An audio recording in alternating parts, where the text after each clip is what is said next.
हमारा ये जो मन होता है ना, बहुत ही सूक्ष्म, सूक्ष्म माने छोटा, बहुत ही छोटा होता है, लेकिन होता बहुत शक्तिशाली है।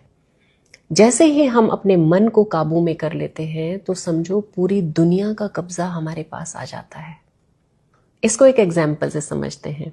घर बड़ा होता है, घर से छोटा उसका कमरा, कमरे से छोटा उसका दरवाजा, दरवाजे से छोटी उसकी कुंडी, कुंडी से छोटा ताला और ताले से छोटी उसकी चाबी होती है।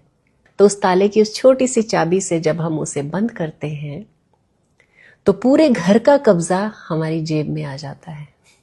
ठीक उसी तरह से अगर मन हमारे काबू में होता है तो हम पूरी दुनिया को अपने बस में कर लेते हैं। और मजेदार बात यह है कि ये जो ताला है उसकी चाबी को जब आप एक तरफ घुमाते हो तो ताला बंद हो जाता है, दूसरी तरफ घुमाते हो तो वो खुल जाता है।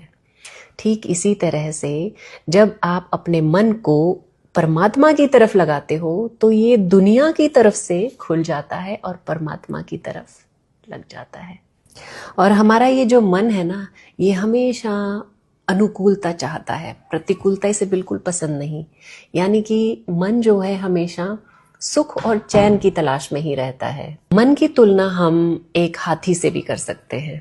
हाथी को आप जैसे ही नहला धुला कर छोड़ेंगे, वो अपनी आदत के अनुसार अपनी सूंड में धूल मिट्टी भरता है और अपने पूरे शरीर को फिर से धूल धूसरित कर देता है। लेकिन अगर महावत अच्छा हो ना, तो जैसे ही वो उसको नहलाता धुलाता है उसके बाद तुरंत उसे खूंटे से बांध देता है ताकि वो मिट्टी से लथपथ ना हो। वैसे ही हमारा मन भी है। इसके ऊपर ये संसार रूपी जितनी धूल मिट्टी होती है ना, ये छा जाती है और हम इन भौतिक चीज़ों के चक्कर में पड़ जाते हैं। लेकिन अगर हम किसी अच्छे गुरु की शरण में जाते हैं तो वो अच्छे विचारों से और सत्संग से हमारे मन के ऊपर पड़ी इस मिट्टी को हटाने में मदद करता है। वो हमारा ध्यान परमात्मा की तरफ मोड़ देता है। इसलिए अपने इस मन को रोग, शोक और भोग से हमेशा बचा कर रखिए।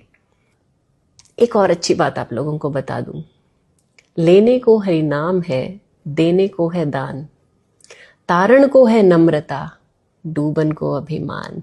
ऐसा सख्त था महाराज जिनका, उल्कों में राज जिन घर झूलता हाथी।